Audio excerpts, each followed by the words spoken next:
रामायण की एक प्रमुख पात्र है मंदोदरी, जिनका उल्लेख केवल रावण की पत्नी के रूप में ही मिलता है, परंतु वह इससे कहीं अधिक थी। उनका व्यक्तित्व मानवजाति के लिए प्रेरणा से ओतप्रोत है, जिसके बारे में जानना महत्वपूर्ण है।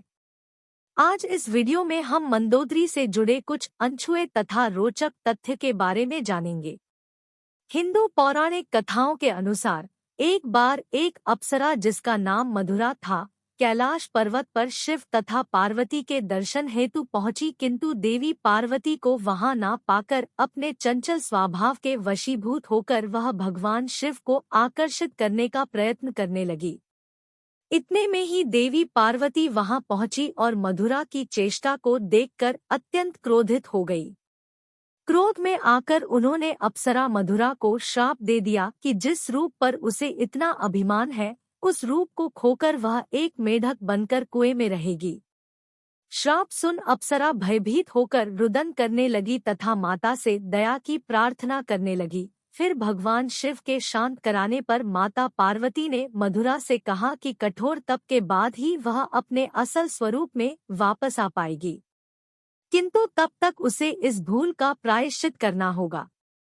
मधुरा लंबे समय तक मेढक के रूप में शिव की कठोर तपस्या करती है और 12 वर्ष उपरांत मधुरा की कठोर तपस्या से वह श्राप मुक्त हो गई और अपने वास्तविक रूप में आ गई।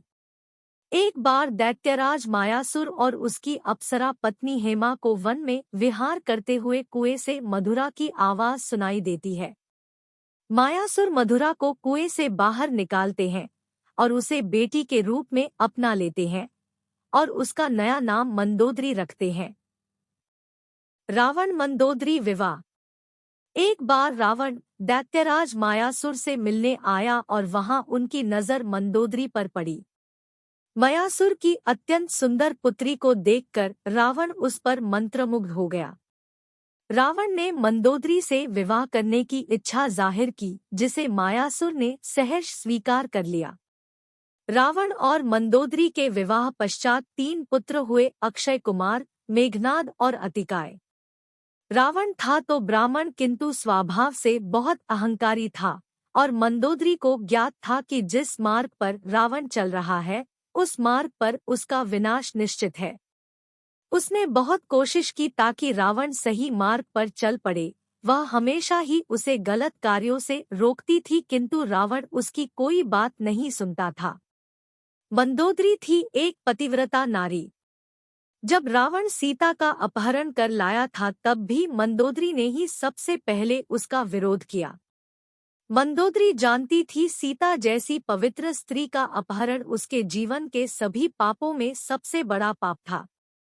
वह मानती थी वह सीता को नहीं बल्कि अपने विनाश को उठा लाया है, किंतु इतना कुछ होते हुए भी उसने कभी उसके लिए अपने सम्मान और प्रेम में कमी नहीं होने दी और सदैव अपना पतिव्रता धर्म निभाया।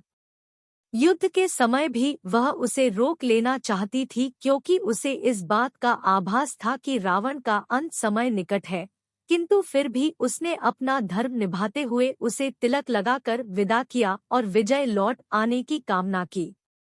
स्वर्ण लंका की महारानी मंदोदरी रामायण का एक ऐसा पात्र है जिन्हें कभी उचित पहचान नहीं मिली।